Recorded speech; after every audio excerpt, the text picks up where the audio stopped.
Here we go, guys. We're on chapter 14. In the last chapter, chapter 13, Luke decides that he's going to go over to the sports family's house. And when he gets to the house and he yanks on the screen door, it is dun dun dun locked, so he can't get in. So let's see what happens. Chapter 14, Among the Hidden.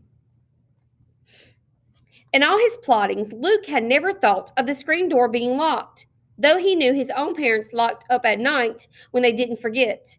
The doors of his house had always been open for him, and he never been near anyone else's door.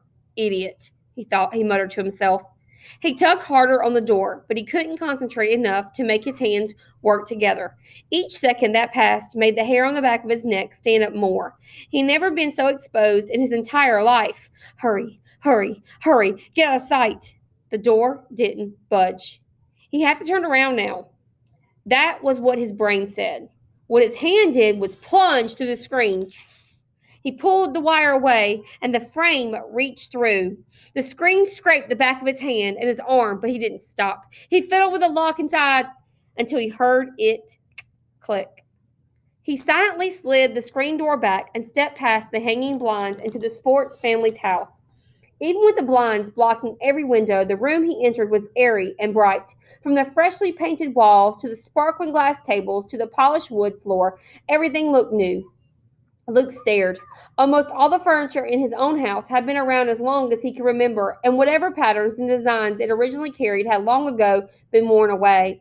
At his house, even the once orangish couch and the once greenish chairs were now all a matching sort of brownish gray. This room was different. It reminded him of a word he never heard, only read: pristine. Nobody had ever stepped on these white rugs with manure-covered boots. Nobody ever sat on those pale blue couches with corn dust-covered jeans. Luke might have stood by the door forever in awe, but someone coughed in another room. Then he heard a strange beep, beep, beep, beep, beep, beep, beep, beep. He tiptoed forward. Better to discover than to be discovered. He went down a long hallway, the beeps that turned into a drawn-out buzz coming from a room at the end. Holding his breath, Luke stopped outside the door to that room and gathered the nerve to peek in. His heart pounded. There was still time to escape unseen, to go back to his house, an attic, a normal, safe life. But he always wondered.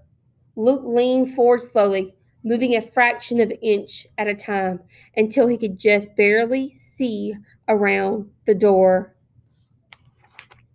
Inside the room was a chair and a desk and a big apparatus that Luke vaguely recognized as a computer. And at the computer, typing away furiously, sat a girl.